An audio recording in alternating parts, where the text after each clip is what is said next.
Tell me if you heard this one before. Bill de Blasio changing up his communications staff. He has a testy relationship, as we all know, with the fourth estate. He's also limited access by having only one news conference a week if we're lucky. Now the mayor's hired a former Bernie Sanders spokesman named Michael Casca to handle his media strategy.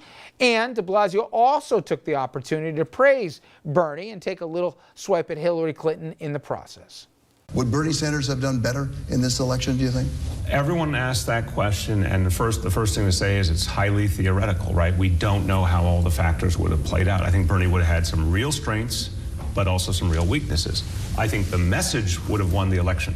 The message would have won the election. But it's a message that Hillary Clinton had in her platform, and I honestly believe downplayed in the last few months of the election, including the debates, when she should have been pumping it up. Pushing it. And when I say that with tremendous respect for her.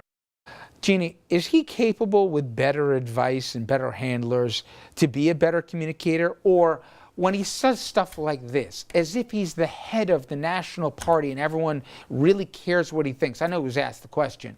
And he comes off as this delusional know-it-all, right? You wonder, do you think if he gets better advice, he can be a better communicator?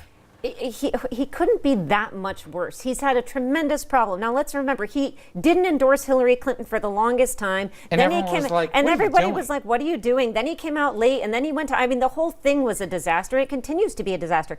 Bill de Blasio's problem is he's got to focus not on being the national spokesperson for the left progressive wing of the Democratic Party. Mayor. But he's got to be mayor of New York City. He's got to clean the snow, clean the streets, keep it safe, and he's got to focus on that. And his relationship with the press has been a disaster because he has tried incredibly hard to control the message, and it hasn't worked. And so he's got an uphill battle on his hands. Maybe new communication staff can help him, but we've seen this story before, and it didn't help that much. You know, for me, Andrew, I always think if you lose the Daily News and the New York Post at the same time, that just means you better pray that there isn't a credible opponent. And right now we haven't heard one, but my point is you got to work to get both dailies all over you short of a scandal. I know there's a probe right now into some of the city's fundraising on the part of de Blasio, but nonetheless, he's created a lot of these messes on his own.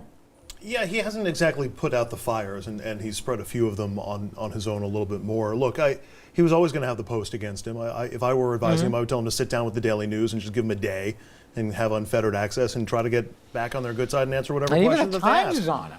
Yeah, but a lot of that is pegged on some of the investigations and things that are in process, and we'll see what happens with that. Look, if he winds up getting indicted by a grand jury, he's done, I think, for the most part. But if that doesn't happen, it depends on who runs against him. And let's be honest, that's what this election is going to come down to. I don't think he'll lose the next election as a result of this, but who does he think he is that he's the national voice of the Democratic Party? The question. Well, But he also chose to go to Iowa, remember, and start his whole progressive platform. You remember when Mike Bloomberg, the three-term mayor of New York, became involved in gun control on a national basis. He spent his own money at least, and he millions spent his of dollars. own money while he was mayor of New York. So there are some prerogatives and some responsibilities, I would argue, of the mayor of New York City to put forth agenda items nationally which benefit New York City. And let's not forget, Bill de Blasio is still a pretty popular guy in a lot of sections in New York City. We'll see if he can improve his communications,